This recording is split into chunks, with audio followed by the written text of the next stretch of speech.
खरं म्हणजे आता मेडिकल प्रोफेशन हे खूप 360 डिग्रीमध्ये चेंज झालेलं आहे. जेव्हा एखादा विद्यार्थी नीटची परीक्षा देतो किंवा त्याला इच्छा असते, तर सगळ्यात पहिले मी आई-वडिलांचं काउन्सेलिंग करेल. विद्यार्थ्याला काही कळत नसतं 12वीत आणि तुम्ही बळजबरीने आई-वडील डॉक्टर आहे म्हणून मुलांनी डॉक्टर व्हावं, हा मुद्दा तर डोक्यातनं काढूनच टाकायला पाहिजे.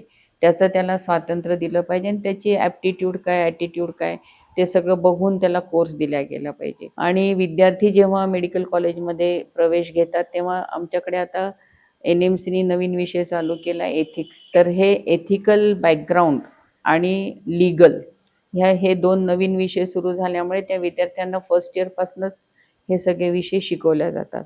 तर एथिकल प्रॅक्टिस करावी एवढंच मी विद्यार्थ्यांना सांगू शकते.